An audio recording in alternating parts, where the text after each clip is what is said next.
The Word of God is alive and powerful, sharper than any two-edged sword, piercing even to the dividing asunder of the soul and spirit, and of the joints and the marrow, and is a critic of the thoughts and intents of the heart. All Scripture is God-breathed and is profitable for doctrine, for reproof, for correction, for instruction in righteousness, that the man of God might be mature, thoroughly furnished unto all good works. Study to show thyself approved unto God, a workman that needeth not to be ashamed, rightly dividing the word of truth. 1 Peter 5:7, casting all your care upon him, for he cares for you. Psalm 37:25, I have been young, and now am old, yet I have not seen the righteous forsaken, nor his descendants begging bread. Psalm 27:10, when my father and my mother forsake me, then the Lord will take care of me. Deuteronomy 4:31, for the Lord your God is a merciful God. He will not forsake you, nor destroy you, nor forget the covenant of your fathers, which he swore to them. Isaiah 41:17, when the poor and needy seek water, and there is none, and their tongues fail for thirst, I, the Lord, will hear them. I, the God of Israel, will not forsake them. Before we start our Bible study nining adlaw, sama sa nandan gi kinahanglan ng atong paggamit sa prinsipyo sa 1 John 1:9 aron kita malimpyuhan sa atong kalag watay may bilin diha mga sala.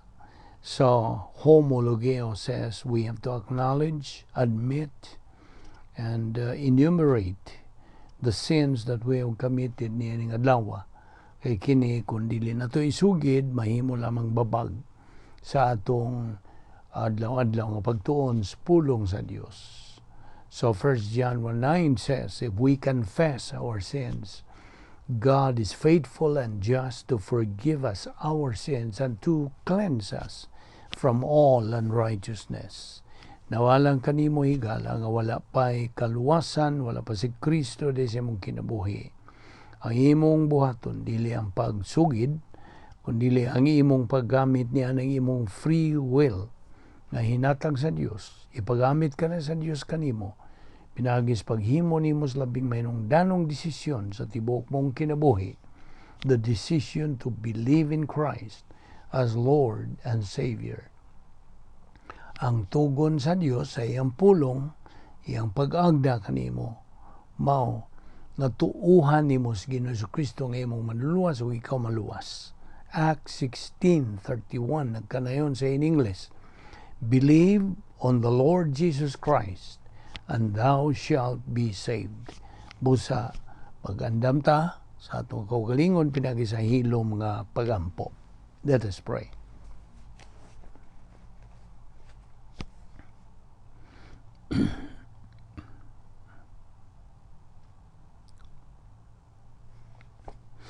Balaan na mga Diyos, nagapasalamat kami kanimo niining lain na sa ngayon sa among pagpadayon sa pagtuon sa imong pulong. Salamat o Diyos niining grasya among pagpahimulos niini pinagi sa pagpakaon sa among tagsa kakalag aron kini motubo o makakabot sa among common goal which is spiritual maturity nga naay katakos sa pagkinabuhi. Ubani kami karon pinagis pagtudlo ka na mos balang Espiritu Santo kining tanan among gipasalamatan sa ngalan ni Ginoong Hesukristo. Amen.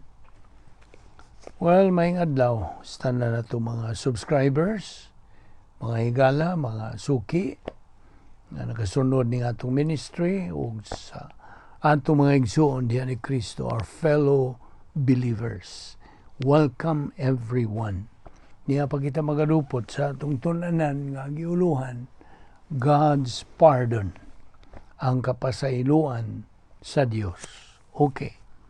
Kagahapon din hitamuhunong ato ipadayon kini karon nga si Ginoong Jesucristo nagagarantiya sa duha ka butang sa dihang ato siyang tuuhan. Una, diha sa Hebreano 13:5, ang pulong sa Dios nagkanayon sa pag-ingon, dili ko gayud kamo biyaan o talikdan. Now, timan kini. Sa dihang mudawat kita kang Jesucristo, ingon nga atong manluluwas, di nagyod mawagtang kining atong kaluwasan dili na. Mao kining gitawag sa dayon nga kasiguruhan, sa in English, eternal security. Ikaduha, mubalik siya alang kanatong tanan nga mga luwas, og magakinabuhi na kitang mga magtutuuban kaniya didto sa eternidad sa langit, hangtod sa wala na'y katapusan. Ang Juan 14:2 nagkanayon, sa balay sa akong amahan adunay daghang mga lawak, ug muadto ako aron pag-andam og dapit alang kaninyo. Kung dili pa kini tinuod, dili ko unta ka musultihan niini. Busa, anaa ang tataw niya nga pagpadayag bahin ining bahina. Imong higayon o kahigayunan sa pagpili karon. Way bisag kinsa ang makapili para nimo. Wala. Ikaw ra gyud. No one can make it for you. May mo godog. Iunda nimo ka ng pagpilia o mga tarungan ka og unya na lang ko pili ana. Apan nganong isugal pa man nimo ang dayon mong dadangatan? Why gamble with your eternal destiny? Ang kamatuoran ana nagyudiha sa imong mga kamot. Nakabasa o nakadungog namang yung ka mismo bahin ining maong kamaturan.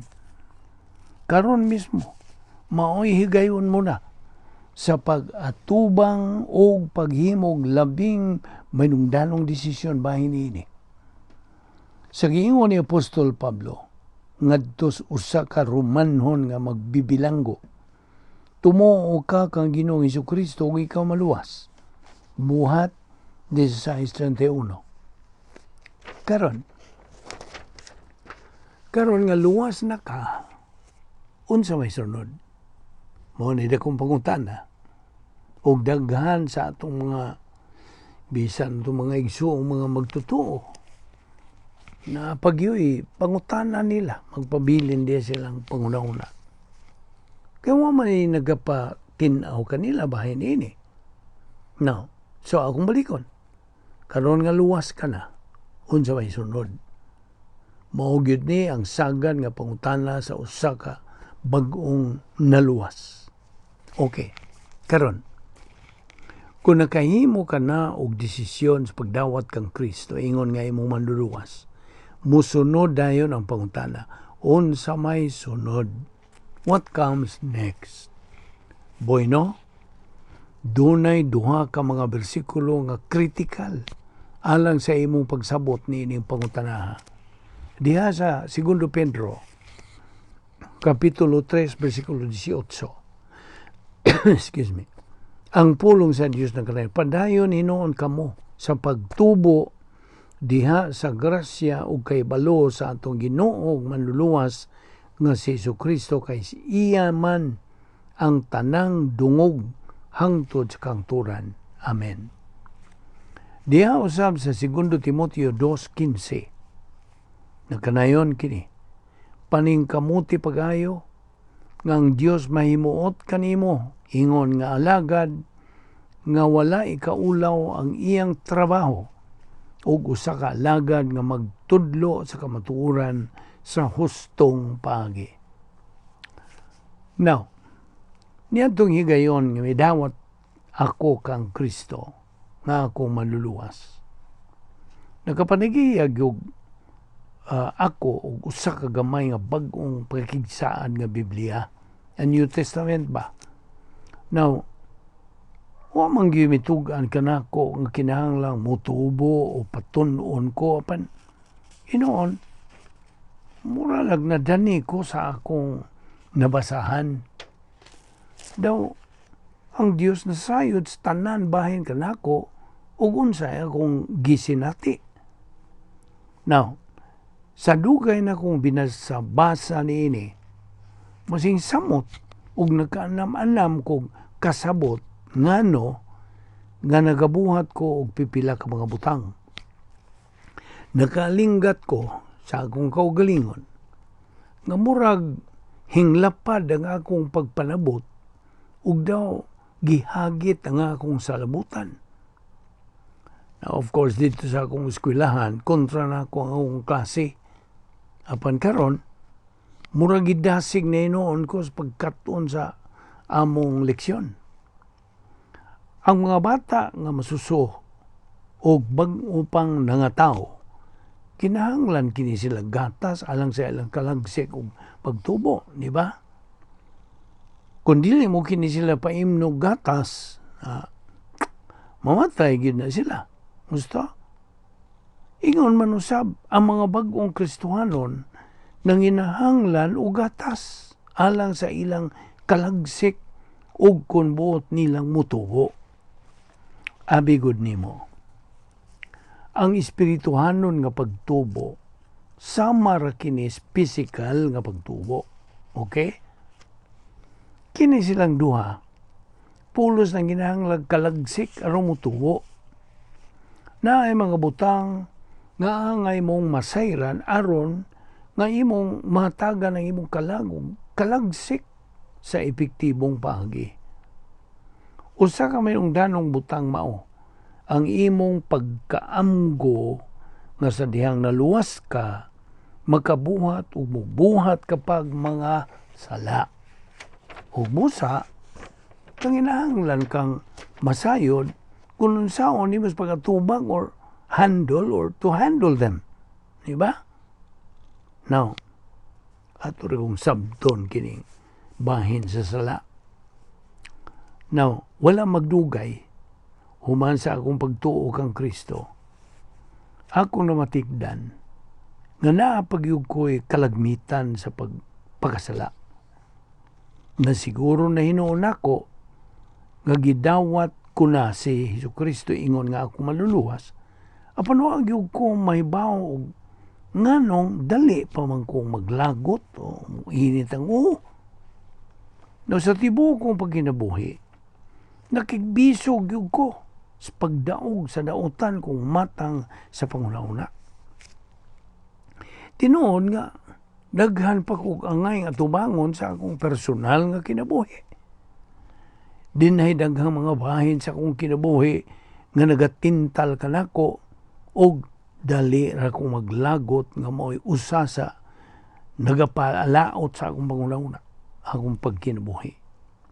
Mo'y hinungdan nga nangutan na ko sa akong kaugalingon og naluwas bakagyo ko. Well, nagpadayon lang ko sa pagtambong sa Bible study ginahimo sa simbahang ebangheliko nga non-denominational. O ang maong Bible study ginahimos pastor magtutudlo nga kanhi mananambal, doktor, professional doctor of medicine nga tag-iya og usa ka ospital sa among syudad. Samtang nagadumala siya sa maong ospital, nagtudlo usab siya Bible study nga iyang gisungdan dito sa garahe sa iyang ospital. Nagtudlo siya sa mga Bible study sa adlaw-adlaw nga pagi, tinambungan sa iyang mga hospital staff ug sa mga tao diya sa iyang palibot, diya sa hospital, o gikan sa nagkalaing pundok sa relihiyon. Og didto nagasugod ang akong tibuok panimalay sa pagtambong sa iyang non-denominational Bible study kada gabi. ug diha sa maong Bible study nalamdagan ko og dugang bahin sa akong panglantaw sa kinabuhing Kristiyanon. Dinhi sa maong pagtuon sa Biblia, nuntan pa yun sa akong pagpaminaw usab sa Bible study sa programa sa radyo sa istasyon DYSR Diaz Dumaguete sa Pilipinas nga giuluhag Bringing Christ to the Nation. Na anam-anam na ako og kat-on sa doktrina sa pulong sa Dios. Dito gyud magsugod. Ug dito sa Bible study sa doktor, akong nakatunan nga nagatudlo ang Biblia nga kitang tanang mga tao, bisan pa mga Kristiyanon, makasala. Kay matud pa sa 1 Juan 1:8, kung moingon kita nga wala kita'y sala, gilimbungan nato nga atong kagalingon, ug wala ka nato ang kamatuoran. So, mangutan na katingali og unsa man nato sa pagsulbad nining sulirana nga magasa pa man lagi ta human kita maluwas. Bueno, ato ragong tan-awon kining butanga ug nganong makasala pa man kita ug unya tan-awon ta og unsa itong mahimo bahin ini, okay? Now, so ang pangutana mo kadi, nganong makasala pa man gyud ta? Now, wag ka ba mubati nga murag na ay duha ka nagkalahi nga tao diha kanimo? Nahigayon nga makabuhat kag mga maayo, ug naapoy mga higayon nga di maayo ang imong mabuhat. Nakalinggat ka ba niya na? Abi nimo, aday usa ka popular nga advertisement sa matamis, kindi, nga nagaingon og usahay mubati kag mura og usa ka bugo og usahay di ka mubati singhon. Murag ka ba niya na? Murag parihan ako na. Adunay mga higayon nga buot kong mubuhat og mga maayong butang, apan na asay mga higayon nga bubuhat kong mga butang nga dili unta gyud angay na kong buhaton. Pabinaw, ang hinungdan niini gilati dihas Biblia ra ba? Maminaw, kung madali nimong sabot ug nganong daw na ay duha ka nagkalahing tao diha nimo, mas madali nimo kontrolar ka lang imo mga buhat. Kasabot ka. Boy nasugdan ta sila si Adan ug si Iba didto sa Harden sa Eden. Okay? Paminaw nga yun ini. Ang Biblia nagatudlo kanako nga si Adan nakabuhat og sala nga tinuyuan sa iyang kabubuton. Tinuyuan siyang buot. Wa siya linglaha ni gipugos sama sa nasinati ni Iba, ang iyang asawa, kinsa nalaglag yun, gumikas bakak nga gihimo sa yawa. Apan kadto si Adan, mihimo og dili mayong pagpili. Nga diin gawas nun siya sa pagbuhat niya itong iyang gipili nga buhaton, sanglit wa man siya himuan sa Dios nga usa ka robot. Og kadtong gipili niya sa pagbuhat, mi sangpot, mi resulta og usa ka sala nga misud dinis kalibutan. Si Adan, hangtod siya nakasala, nagapahimulos sa usa ka manindot nga espiritual ng kinabuhi uban sa Dios. Apan human siya malaglag sa pagpakasala, didto na siya mamatay espiritual. Diba nila? Underline that, badly sige na. Didto siya mamatay espiritual. Ang bot pasabot, dili kayong espiritu namatay, kundi naputol ang iyang relasyon sa Dios. Okay? Naputol. Nabugto ang iyang relasyon ngadto sa Dios. Wa na siya pagpahimulos sa usa ka relasyon ngadto sa hingpit nga Dios. Wala na. Og paminaw, wa kini mohunong diha kang Adan.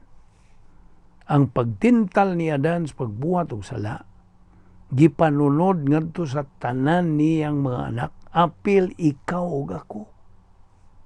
Kasabot ka? Nawani pipila ka mga bersikulo diha sa libros Henesis nga makatabang nimo sa pagsabot. Henesis 2:16 ngadto sa 17 nga nagkanayon. Giingnan niyang tao, makahimo ka pagkaon sa mga bunga sa tanang kahoy sa tanaman. Versikulo 17, gawa sa kahoy nga naghatag sa kahibalo, unsay maayo ug unsay dutan. Kung mukaon kanini, niya nang adlaw, mamatay ka gayod. Mo na gisulti sa Dios. Pasidaan kini bahin sa espirituanong kamatayon, spiritual death, o pagkahimulag gikan sa Dios nga sa kaulahian mo resulta kining physical nga kamatayon. Muna. Sa masinati sa tao nga espirituanong kamatayon, spiritual death, paghimulag nato sa Dios, musangko ni, mo resulta kini og pagkamatay physical. Sa Henesis 2:25 kini na kanayon, silang duha pulos hubo. Apan wa sila maulaw.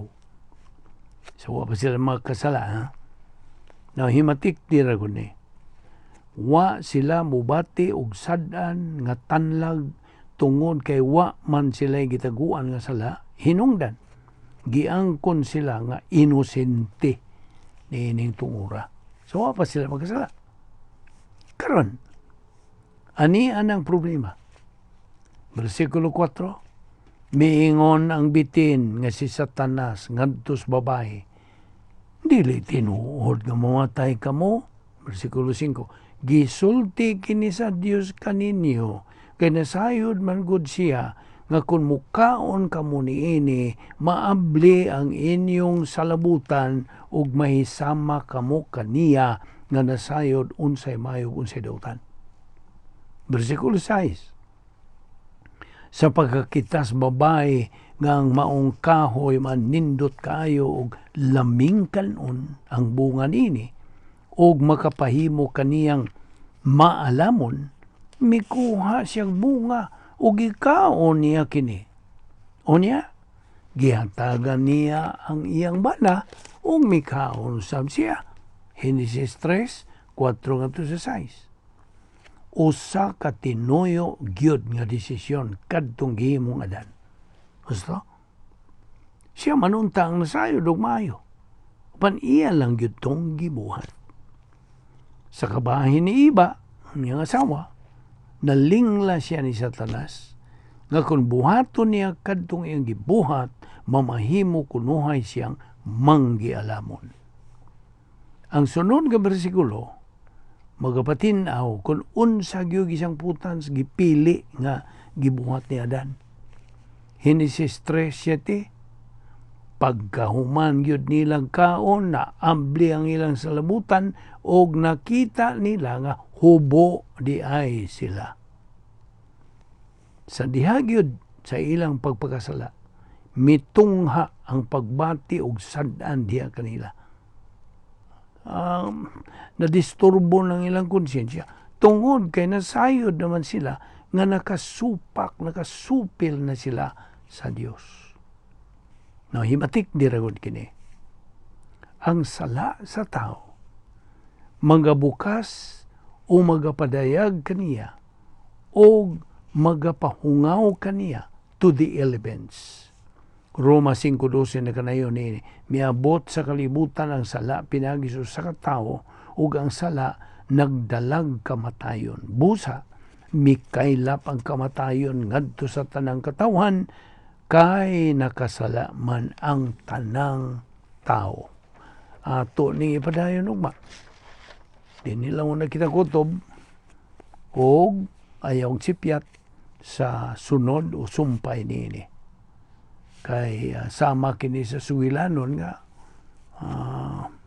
suspense o na kulbahinam kung ikaw maginamhinam kung magpaingon na tas tuon sa pulong sa Dios. I hope mo na imong sinati karon nga magtutuo ka na og nagatubo di sa pulong sa Dios. Magampo ta. Amahan na mong langit nun, salamat ni ining higayon nga imong gigahin alang sa among pagpadayon sa pagtuon sa imong pulong, which is our spiritual momentum. Salamat o Diyos ni ining kahigayunan nga grasya. Salamat ni among Bible study through the YouTube sa Vic Balbido Evangelistic Ministry, da gamita kining mong ministry in a mighty way ug sa sumala sa imong kabubuton. Dada kami pagbalik ug madinhi kining tanan among gipasalamatan sa ngalan ni Ginoong Hesukristo. Amen.